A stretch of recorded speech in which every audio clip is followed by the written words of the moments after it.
होके कोई घुसपैठिया नहीं जा रही होती है, वो किसी की बहन बेटी, किसी के घर की लाज बनने जा रही होती है। 4 तो आए हैं, वो तो तोहफा है, तोहफा थोड़ी गिना जाता है। It is a gifted by Pakistan to Sanatan Dharma. नमस्कार, आप देख रहे हैं जेएमटी न्यूज और मैं हूं आपके साथ आस्था तिवारी। सीमा सचिन मीना उर्फ सीमा हैदर, सीमा किस तरीके से भारत आती हैं, प्यार में पड़ती हैं, वो तमाम चीजें जो हैं हम लगातार खबरों में पढ़ते आ रहे हैं, सारी चीजें हैं। उनको नागरिकता दिलाने के लिए उनके वकील या उनके कहले मुंह बोले भाई एपी सिंह, जो कि सुप्रीम कोर्ट के वरिष्ठ अधिवक्ता हैं, लगातार उनकी जद्दोजहद में लगे हुए हैं कि सीमा को किस तरीके से भारतीय नागरिकता मिल जाए। लेकिन इस बीच में सीमा 6ठी बार प्रेग्नेंट हो गई हैं। अभी उन्होंने भारत में एक संतान को जन्म दिया है, लेकिन ये 6ठी बार उनका प्रेग्नेंट होना जो है चर्चाओं के विषय बन गया है। अब ऐसे में किस तरीके से ये सारी चीजें, जिस तरीके से सीमा सचिन मीना को लगातार ट्रोल किया जा रहा है, उन तमाम चीजों को लेकर के हमारे साथ बात करने के लिए उनके मुंह बोले भाई, साथ ही सुप्रीम कोर्ट के वरिष्ठ अधिवक्ता हमारे साथ जुड़े हुए हैं, एपी सिंह जी। सर, आपका बहुत बहुत स्वागत है। बहुत बहुत नमस्कार, बहुत बहुत नमस्कार। सर, सीधे सवाल लेंगे जी। 6ठी बार आप मामा बन रहे हैं, आप कैसा अनुभव कर रहे हैं? जी, बहुत अच्छा अनुभव कर रहे हैं, खुशी का अनुभव कर रहे हैं। सभी लोग अनुभव करते हैं। ऐसा ही नहीं है कि इस्लाम में बच्चे माने जाते हैं, अल्लाह की देन है। सनातन धर्म में भी बच्चे भगवान की देन होते हैं। सनातन धर्म भी मानने वाली महिलाएं, पुरुष बच्चों के लिए मन्नत मांगते हैं, व्रत रखते हैं, पूजा पाठ करते हैं, तो उनकी मन्नत पूरी होती है, भगवान सुनते हैं। तो इसलिए 6ठी बार, भारत में दूसरी बार सीमा मीना मां बन रही है। सचिन के लिए बधाई है। और जो लोग कहते थे गलत गलत क्या क्या कहते थे, उन लोगों को जवाब मिल रहा है। और पाकिस्तान को भी करारा जवाब मिल रहा है कि पाकिस्तान में ही अल्लाह की देन नहीं होते बच्चे, भारत में भगवान राधे कृष्ण भोले बाबा दुर्गा माता की भी देन होते हैं बच्चे। लेकिन लगातार सवाल तो यही हो रहा है कि सरकार, भारत के अगर हम संविधान की बात करते हैं, कानून की बात करते हैं, तो सरकारें यहाँ पर यही कहती हैं कि हम दो, हमारे दो, लेकिन यहाँ 5 से 4 लाए हैं और 5 यहाँ पर करेंगे, ये सिलसिलेवार चल रहा है। तो इसको लेकर चर्चा जो है बहुत गर्म है। नहीं, चर्चा बच्चों के जन्म से कभी नहीं गर्म होती है। लोगों को आलोचना करना अलग बात है, लेकिन सभी लोग इस देश के करोड़ों करोड़ लोग मुझे बधाई दे रहे हैं। मेरा पेज, सोशल मीडिया का पेज डॉक्टर एपी सिंह लार भरा पड़ा है इससे। आप ठीक है, मामा बन रहे हैं, फिर मामा बन रहे हैं, बहुत बधाई। देखिए, डोली आती है, हमने पाकिस्तान से डोली लाके एक नई रीति रिवाज को जन्म दिया, नई परंपरा दी। एक गाना था, 7 समंदर पार में तेरे पीछे पीछे आ गई, वो जुल्मी तेरी जान तेरे कदमों के नीचे आ गई, तू बैठा चौबारे पर और मेरे पास तेरे पास आ गई। तो इस गाने को सार्थक किया गया। पहली बार पाकिस्तान से जो गोलियां आती, 26/11 आता, संसद हमला होता, दिल्ली हाई कोर्ट पे हमला होता, पुलवामा कांड होता, सब कुछ आतंकवाद आता, लेकिन पहली बार भारत में डोली आई है। डोली के साथ बच्चे भी आए हैं। अब फिर 00 नंबर के कपड़े भी आए, अब और 00 नंबर के कपड़े फिर से आएंगे। तो एक खुशी का माहौल है और खुशी होनी चाहिए इसमें। और इस खुशी में हमारे देश के करोड़ों लोग भागीदार हैं, करोड़ों लोगों की खुशियां शामिल हैं। बहुत लोग तोहफे भेजेंगे, बहुत लोग 0 नंबर के कपड़े भेजेंगे, हम भी छोचक लेके जाएंगे। हमारी माता जी बहुत खुश हैं, हमारे परिवार के लोग खुश हैं और हमारे मीडिया बंधु भी खुश हैं कि फिर से दावत होगी, पहले जैसी पार्टी होगी, केक कटेगा तो सब में बटेगा और बटोगे तो कटोगे। मोदी योगी जी का नारा है और उत्तर प्रदेश सरकार का धन्यवाद कि हमारी बहन, हमारे भांजे भांजी के लिए सूबे के मुखिया लगातार ये बात भी कह रहे हैं कि घुसपैठियों की नो एंट्री उत्तर प्रदेश में, ये भी तो बात है ना। और लगातार बिल्कुल। सचिन मीना को लेकर के, सीमा हैदर को लेकर के यही कहा जा रहा है कि ये वो घुसपैठियां हैं, तमाम इस तरीके के उन पर आरोप लग रहे हैं। उसके बीच में जब पहला बच्चा पैदा होता है तो कहा जाता है कि भारतीय नागरिकता दिलवाने के लिए हुआ है, और अब दूसरा। ऐसा नहीं है। देखिए, आप देश की वरिष्ठ पत्रकार हैं और आपका जेएमडी न्यूज पूरी दुनिया में देखा जाता है। आपने सुप्रीम कोर्ट की भी बहुत रिपोर्टिंग करती हैं, आप ग्राउंड जीरो की, अपने कानों से खबर सुनती हैं, आंखों से देखती हैं, फिर खबरों को आप देखती हैं, चलाती हैं। बहुत वरिष्ठ पत्रकार हैं। बहुएं घुसपैठिये नहीं होती हैं। जो बहू होती है वो घुसपैठिया नहीं होती है, बहू बहू होती है। बहू जब आती है अपनी ससुराल में अपना मायका छोड़कर, अपने 20-25 सालों के अपने माता पिता के आंचल को छोड़ के आती है, अपने मायके की डेहरी छोड़ के आती है, जब वो विदा लेती है तो हाथ में जो अन्न भरती है, धान चावल भरती है, और ऐसे करके पीछे को फेंकती है कि जा, तेरा सब कुछ तुझे मुबारक, और मैं अपने घर चल रही हूं, मैं अपनी ससुराल चल रही हूं। ये दृश्य घुसपैठिये का नहीं होता है, ये दृश्य वेदना का होता है।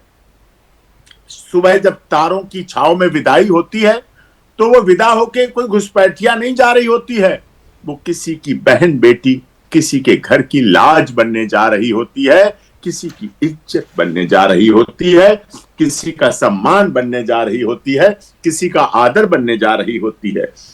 ये ऐसे नहीं लोग कह सकते। हर एक के घर में बहन बेटी ब्याही जाती है और हर एक के घर में बहुएं आती हैं और उनको पूरा सम्मान दिया जाता है। बहुत भावुक क्षण होता है वो विदाई का, मन भर जाता है, क्योंकि हर एक के घर में बहनें हैं, बेटियां हैं।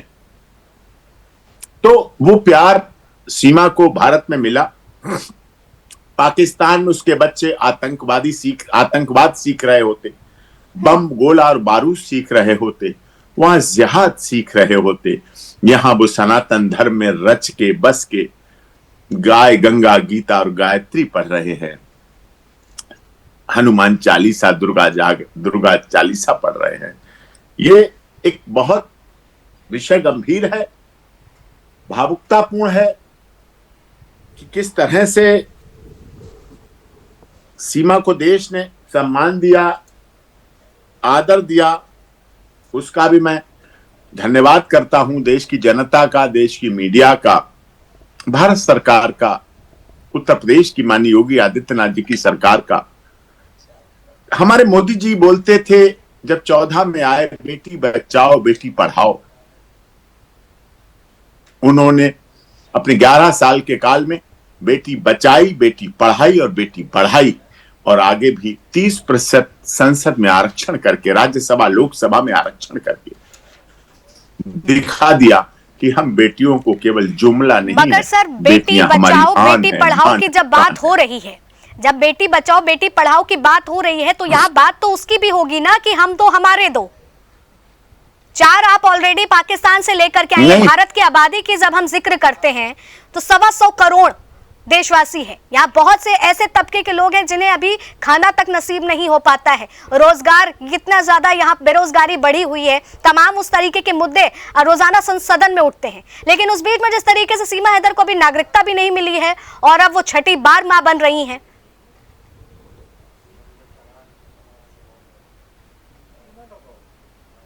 अब पति पत्नी के संबंध के बीच में ये खुशी की निशानी होती है।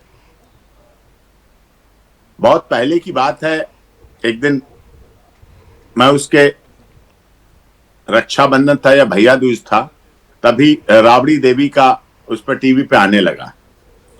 शुरुआत की, तब कोई उसका यहाँ का बच्चा नहीं हुआ था। वो देख रही थी, क्योंकि भैया ये, हमने कहा ये मुख्यमंत्री रही हैं और इनके पति लालू यादव हैं, देश के रेल मंत्री रहे, जो रेलें चलती हैं उनके मंत्री रहे। कि अच्छा, ये तो बहुत बढ़िया है। कई इनके बिहार रहती हैं, छठ मैया को मनाती हैं। कई इनके बच्चे कितने हैं? हमने कहा बच्चे तो हैं 1 दर्जन 12 हैं लगभग, करेक्ट भी नहीं थे कि 12 है 13 है। मैंने कहा ऐसे हैं कि अच्छा, तो कोई बच्चों में यहां बुरा नहीं मानता। मैंने कहा नहीं, बच्चों में कोई बुरा नहीं मानता कि बच्चों की वजह से कोई अड़चन तो नहीं। मैंने कहा बच्चों की वजह से कोई, देखो वो मुख्यमंत्री रही, उनके पति कभी किंग मेकर रहे Lalu Prasad Yadav, rise and fall राजनीति में चलता रहता है। अब देखिए आप, एपीजे कलाम देश के वरिष्ठ पत्रकार है, इसलिए आपसे चर्चा कर रहा हूं। एपीजे कलाम अपनी माता पिता के चौथी संतान थे। अगर 1 और 2 के चक्कर में रहते तो हमें एपीजे कलाम नहीं मिलते। डॉक्टर भीमराव अंबेडकर, जिनके संविधान बनाया नहीं बनाया थे, साथ में थे, संविधान निर्मात्री सभा के सदस्य थे, अध्यक्ष थे, ये सब एक अलग विषय है। लेकिन एक बहुत योग्य और विद्वान हमारे देश के कानूनविद अगर 1 और 2 के बच्चों के चक्कर में रहते तो उन्हें डॉक्टर भीमराव अंबेडकर नहीं मिलते। हमारे देश के माननीय प्रधानमंत्री, जिन्होंने पूरी दुनिया में लोहा मनवा दिया देश का, आज भारत के पासपोर्ट और वीजा की जो वैल्यू है वो 78 साल की आजादी में नहीं रही, जो पिछले 11 वर्षों से दुनिया के नक्षत्र थे। मोदी जी अपने माता पिता की चौथी संतान है, निश्चित तौर पर 1 और 2 तो नहीं है, उससे ज्यादा है। उत्तर प्रदेश के माननीय मुख्यमंत्री योगी आदित्यनाथ जी अपने माता पिता की 1 और दूसरी संतान नहीं है, उससे अधिक है।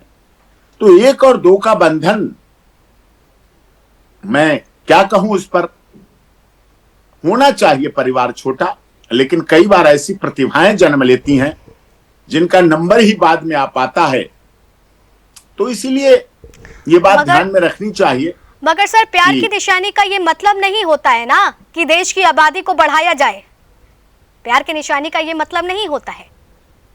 अब आप ये आबादी बढ़ाने का फार्मूला आप सनातन धर्म के लिए तो बोल सकती हैं, आप वरिष्ठ पत्रकार हैं, लेकिन क्या दूसरे धर्म के लिए बोल पाएंगी आप? सर, मैं भारतीय हूँ, सबसे पहले भारतीय जो कानून कहता है मैं उसके तहत ही बात कहूंगी। आप बिल्कुल अच्छी बात कह रही हैं, लेकिन मानने पर है ना, माने तो मानो तो देव, नहीं पत्थर तो हैं। तो मतलब अगर इस बात में कोई गुरेज नहीं है ना कि एपी सिंह अगर आने वाले समय में 7वीं या 8वीं बार मामा बनेंगे तो उन्हें कोई दिक्कत नहीं होगी? नहीं तो मामा बनना तो डबल मामा होता, माँ डबल माँ। माँ का तो, मामा का तो खुशी मिलती है। हाँ। और खुशी की उसे आराम से कीमत चुकाता है। मामा का मतलब केवल छोचक ले जाना, 0 नंबर के कपड़े ले जाना या डस्टोन में नामकरण संस्कार में ही जाना नहीं है। मामा पूरी जिंदगी के लिए होता है। मामा का मतलब बेटा हो, बेटी हो, शादी ब्याह में हर जगह बेचारा घूमता रहता है मामा। दुनिया कपड़े बदल लेती है, दुनिया ब्यूटी पार्लर हो आती है, लेकिन अपने भांजे भांजी की शादी में मामा नहीं अप टू डेट हो पाता है। मामा तो कभी टेंट में लगा होता है, कभी हलवाई के पास लगा होता है। जब लड़के की भांजे की बारात जा रही होती तो बसों के इंतजाम कर रहा होता है, गाड़ियों का इंतजाम कर रहा होता है, बैंड वाले की बात कर रहा होता है, हलवाई की बात कर रहा होता है, बारात चली जाएगी तो घर में सुरक्षा की बात कर रहा होता है, रास्ते में बारात के खाने की बात कर रहा होता है। तो मामा की जिम्मेदारी, मुझे खुशी है इस जिम्मेदारी को निभाते हुए। और भी कई बार मामा बना और मामा से बड़ा रिश्ता मुझे अच्छा नहीं लगता। 2 माँ मिलती हैं, माँ तो एक होती है, लेकिन मुझे 2 मामा, माँ का मतलब डबल माँ होती है, तो उसका प्यार भी उसका होता है। शादी की कई रस्में होती हैं, पारिवारिक सनातन धर्म की कई ऐसे रीति रिवाज होते हैं जो मामा के बिना पूरे नहीं होते हैं, और यही हमारी रीति रिवाज है। मुझे खुशी है, मुझे जितनी बार मामा बनना पड़े, आपके वरिष्ठ पत्रकार के, एक वरिष्ठ रिपोर्टर के जेएमटी न्यूज पर मैं कहना चाह रहा हूं गंभीरता के साथ कि मैं कितनी बार भी मामा बनना पड़ेगा मुझे, मैं पूरी खुशी और पूरी शिद्दत के साथ, और मेरी खुशी बढ़ती जाएगी, कम नहीं होगी। हर बार बढ़ चढ़ के ही भाग लेंगे, बढ़ चढ़ के ही छोचक ले जाएंगे। वो पढ़े लिखे बढ़े, देश के काम आए। बस ऐसे मामा भांजे भांजी मुझे चाहिए जो राष्ट्र हित के काम आए, देश हित के काम आए। हमें ऐसे मामा भांजे भांजी नहीं चाहिए जो बन तो डॉक्टर जाएं, लेकिन उनके हाथ में AK-47 रिवॉल्वर, बंदूक और 30 कार्बाइन और गोलियां और RDX हो। मुझे ऐसे बच्चों का मामा नहीं बनना है, मुझे बनना है ऐसे बच्चों का जिन्होंने देश में नाम किया, चाहे वो सीता, सावित्री, गार्गी, अपाला, अनसुईया, रजिया सुल्ताना, पद्मावत, हाड़ा रानी, झांसी की रानी लक्ष्मीबाई, नेताजी सुभाष चंद्र बोस, चंद्रशेखर आजाद, राम प्रसाद बिस्मिल, रोशन सिंह, शहीद अशफाक उल्लाह खान, डॉक्टर एपीजे कलाम, अब्दुल हामिद, ये चीजें रही हैं हमारे देश की। तो इस तरह से होना चाहिए और रास्ता सही है तो मंजिल मिल ही जाती है और इसमें भी किसी को ऐतराज नहीं होना चाहिए। हमारे देश में अभी बच्चों की, अच्छे बच्चों की जरूरत भी है, लेकिन इस देश में दुख है, कई लोग इससे हाथ को पाने वाले, जिन हाथों में स्टेथोस्कोप होना चाहिए था, जो 10th और 12th के टॉपर थे, जो सीपीएमटी के टॉपर थे, जो एमबीबीएस एमडी के टॉपर थे, उन्होंने अपने हाथ में AK-47 रिवॉल्वर गोलियां और 3000 किलो आरडीएक्स का जखीरा रखा। ऐसे बालकों का क्या कहना, ये तो डॉक्टर बनके भी आतंकवादी बनेंगे, प्रोफेसर बनके भी आतंकवादी बनेंगे, चार्टर्ड अकाउंटेंट बनके भी आतंकवादी बनेंगे, इंजीनियर बनके भी आतंकवादी बनेंगे, मेडिकल कॉलेज और डिग्री कॉलेज में पढ़ाने वाले प्रोफेसर बनके भी डॉक्टर बनेंगे। इसलिए अच्छी बात यही है कि वो अच्छी तरह देश हित, राष्ट्र हित, भारत माता की जय, हिंदुस्तान जिंदाबाद, राष्ट्र ध्वज का सम्मान, राष्ट्रीय प्रतीक चिन्हों का सम्मान और इस देश के शहादत और शहीदों की देश रहा है उनका सम्मान करें, धार्मिक स्थलों का सम्मान करें, भारत माता की जय करें, तो उससे बढ़िया कोई कुछ और नहीं हो सकता है। लेकिन सर, जिस तरीके से आपने अभी शुरुआती दौर में इस बात को कहा कि हर बार बॉर्डर से गोलियां आती हैं, डोली आई है, स्वीकार करो, ये तमाम बात आप कहते हुए अक्सर नजर भी आते हैं और अभी भी आपने बोला, लेकिन जब इस डोली को स्वीकार किया गया, भारत में जिस तरीके से रह रही हैं, छठी बार मां भी बन रही हैं, उसी बीच में पहलगाम हमला होता है और उस पर एक बार फिर से सीमा को ट्रोल किया जाता है। कहा जाता है कि देखिए, हमने डोली का तो स्वागत कर लिया आपके कहने पर, वकील जी के कहने पर, लेकिन हमें उदाहरण के तौर पर क्या मिला? फिर गोलियां चली, कितने 22 लोगों के सिंदूर उजड़ गए। 22 सिंदूर उजड़े, नई विवाहित महिलाओं के हाथों की चूड़ियां उतर नहीं पाई थी, तोड़ दी गई, हाथों की मेहंदी नहीं हट पाई थी, जिन पर लिखा था आई लव यू जानू, वो मिट नहीं पाई, वो हल्की नहीं हो पाई। उससे पहले उनके हाथ की चूड़ियां, माथे की सिंदूर और माथे की बिंदिया, पैर की बिछिया और पैर के पाजेब उठा के उन पर उस शव यात्रा पर फेंक दिए गए जहां पर उसके पति की अंतिम यात्रा जा रही थी। लेकिन हमारे देश ने उसका जवाब दिया। यह भी एक मिसाल थी कि सोफिया कुरैशी जैसी हमारे देश की महिला थी जिसने पाकिस्तान की उस 2 नेशन थ्योरी को तोड़ के खत्म कर दिया। पाकिस्तान कहता था भारत में 2 नेशन थ्योरी है। सोफिया कुरैशी हमारे देश की ऐसी आर्मी के अधिकारी निकली जिसने ऑपरेशन सिंदूर की पूरी कमान को संभालते हुए 28-29 मिनट में पाकिस्तान के 100 आतंकवादियों और दर्जनों ठिकानों को खत्म कर दिया, नष्ट नाबूद कर दिया। उन्हें महीनों लग गए, अभी भी लगे हुए हैं।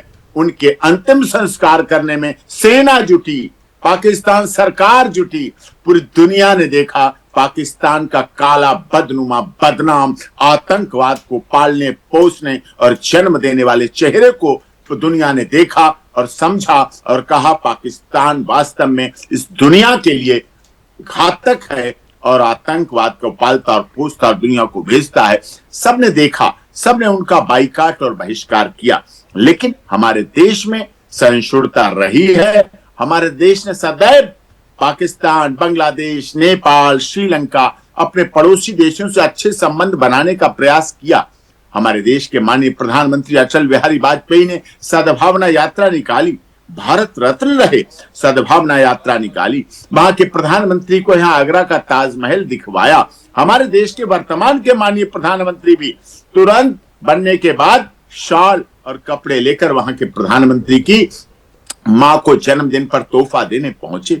हमारी तरफ से ये विचारधारा की पड़ोसी कभी बदले नहीं जाते, पड़ोस की भावना का आदर होना चाहिए, सम्मान होना चाहिए। लेकिन पाकिस्तान इससे बाज नहीं आता है, तभी उसे करारा जवाब भी दिया जाता है और बर्बाद भी हो रहा है। हमने तो कोविड-19 कोरोना वैक्सीन अगर बनाई, अपने देश के लोगों को 3-3 डोज मुफ्त में दी, तो हमने अपने पड़ोसी देशों को भी जिंदा रखने के लिए, उन्हें मौत से बचाने के लिए, चाहे अफगानिस्तान हो, पाकिस्तान हो, बांग्लादेश, उसके लिए कार्य किया।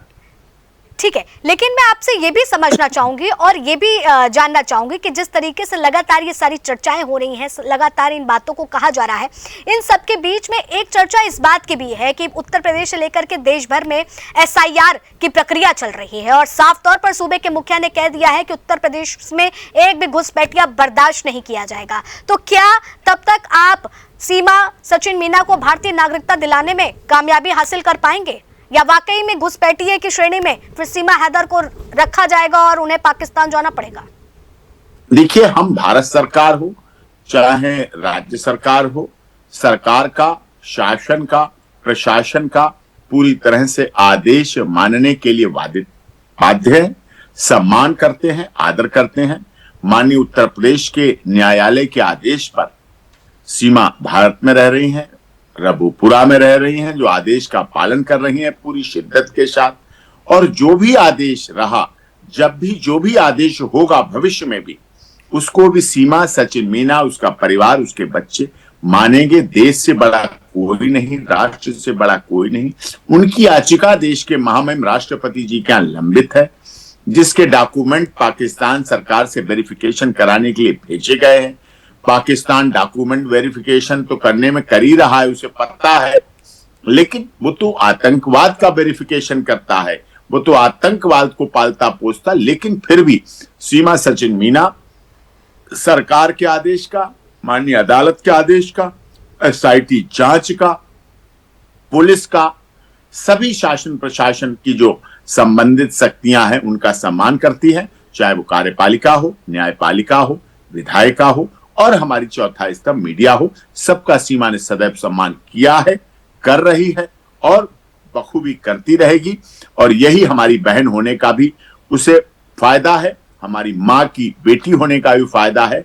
हम लोगों ने सदैव संविधान में, कानून में विश्वास किया है, राष्ट्रहित, देश हित सर्वोपरि माना है, तभी सनातन धर्म का इतना बड़ा नाम और पूरी दुनिया में माना जाता है। तभी कहा जाता है कि सर्वे भवन्तु सुखिना सर्वे सन्तु निरामया, और धर्म की जीत हो, अधर्म का नाश हो, ये हमारा मोटिव होता है। हमारा प्राचीन नारा था वसुधैव कुटुंबकम। वर्तमान हमारे देश के माननीय प्रधानमंत्री ने जब G20 का सम्मेलन किया, तब फिर एक नया नारा दिया, उसमें लिखा one earth, one family, one future, one health. ये और वसुधैव कुटुंबकम को आधुनिकता के साथ मजबूत करता था। और यही सनातन धर्म जिसको सीमा ने पाकिस्तान में रहते हुए अपनाया, गुलाम हैदर से तलाक के बाद अपनाया, और उस पर वो चल भी रही है, देख भी रही है। जब वो पाकिस्तान में ही थी तभी हमने भारत में इस्लाम मानने वाली महिलाओं को ट्रिपल तलाक से आजादी दिलाई। घर घर बसा बसाया घर, 2-2 जुड़वा बच्चों की इस्लाम को मानने वाली बहनें, हमारी बहन एक रेशमा थी, हमें राखी बांधती थी, भैया दूज करती थी। लेकिन जब उसके पति ने, जल्लाद पति ने उसे निकाल के बाहर कर दिया, उस समय वो गर्भवती थी, 2 जुड़वा बच्चे उसके पेट में थे, और उसने एक क्षण में तलाक तलाक तलाक बोल के जब बाहर कर दिया। उसके बहुत अच्छे भाई थे, बहुत धनबल, जनबल, बाहुबल वाले भाई थे, लेकिन वह चुप होके गर्दन झुका के रह गए।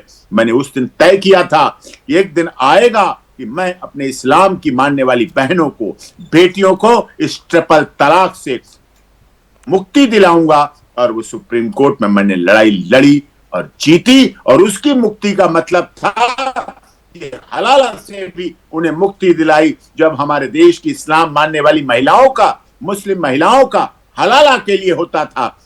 बहुत लोगों को, मौलाना मौलवियों को, लोगों को इसमें आनंद आता होगा, वो सोचते होंगे, लेकिन हमने उनके आनंद पर कालिक पोत दी और अपनी हलाला की जो प्रक्रिया होती थी उसको खत्म करने का काम किया। उस समय हलाला में हमारी बहन बेटियां जिंदा लाश बन जाती थी, उस जिंदा लाश की प्रक्रिया को खत्म किया। आज हमारी इस्लाम को मानने वाली मुस्लिम बहनें पूरी इज्जत के साथ, सम्मान के साथ अपने सजे सजाए ड्राइंग रूम, सजे सजाए किचन और बेडरूम में इज्जत के साथ रह रही हैं। और भारत के ट्रिपल तलाक तय होने के बाद मैं आपसे आखिरी सवाल लूंगी कि इन सब के बीच में सर ये मुझे बताइए कि आप जिस तरीके से एक इंसाफ की लड़ाई लड़ते हैं, आपने कई महिलाओं को जिस तरीके से इन सारे चुंगल से बचाया, तलाक को लेकर के अभी आपने खुद स्वयं एक उदाहरण दिया है, लेकिन क्या वाकई आप अपनी बहन को और या फिर सचिन को ये नहीं समझाएंगे कि हमारे दो ही ज्यादा बेहतर हैं?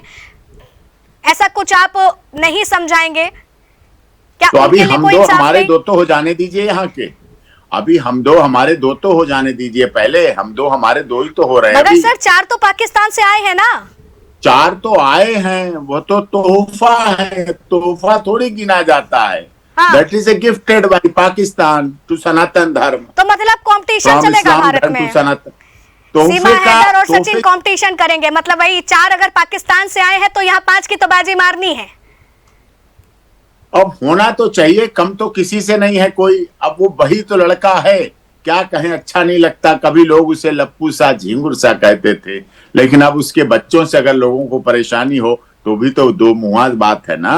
कहा तो उसको ऐसा कहा, इससे क्या होगा, इससे क्या। आपने तो ग्राउंड जीरो की रिपोर्टिंग की है, आपने तो रघुपुरा की भी गलियों की रिपोर्टिंग की है, वहां पूरा घर परिवार सब जानते हैं आप।